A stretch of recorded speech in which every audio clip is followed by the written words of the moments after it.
তো আমি খুব বেশি কথা বলবো না, কারণ বেশি বললে আবার সমস্যা আছে। প্রথমত আমার কথাগুলো আপনারা যদি সঠিক প্রচার করতে চান করবেন, খণ্ডিত করে প্রচার করবেন না, কারণ সবাই সব মিনিং বোঝে না। কালকে একটা ঘটনার প্রেক্ষিতে ওটা হইচই হচ্ছে, আমি সেজন্য দুঃখিত যদি আমি কেউ হার্ট করে থাকি।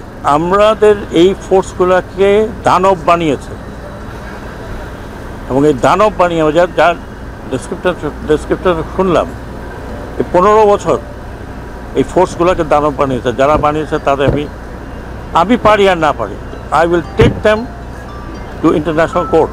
তারা কত লোক মেরেছে, প্রত্যেকটি ইনস্টিটিউশন ধ্বংস করেছে। এই বিজেপির মতো একটা একটা একটা একটা একটা ফোর্সকে পিঠ দেখাতে বলেছে বর্ডারে আমাদের লোক মারে, বিজেপি ফ্ল্যাগ মিটিং করতে বাধ্য হয়। আমি বলেছি যে যতদূর আমার এখানে বলার আছে, আমি মনে করি সবাই দেশবাসী বলবে, পিঠ দেখাবেন না, এনাফ ইজ এনাফ। আমাদের বর্ডারের মধ্যে ঢুকে মারে আর আমরা বলি ওটা ফ্ল্যাগ মিটিং করছে, সব ঠিক হয়ে গেছে, বা আমি জানি না, দ্যাট ডেজ আর ওভার। এবং আমাদের এই এইরকম ফোর্সকে দানব বানিয়েছে police, answer, RAB, BGB. Thank god সেনাবাহিনীকে আমরা অনেকভাবে রেস্ট্রিক্ট করেছি। এগুলো ন্যাশনাল ফোর্স, এটা কারো পার্সোনাল ফোর্স না।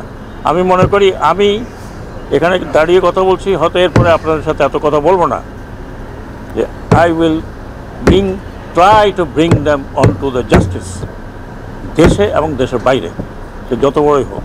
আমার হাতে যদি পড়ে, I will straight way put them into jail. আর আমরা অলরেডি কিছু অ্যাকশনে গিয়েছি উইদিন দি পুলিশ ফোর্স, যারা পুলিশকে দানব বানিয়েছে। আপনারা মনে করেন না যে আমি শুধু আপনাদের সাথে পেপ টক করি।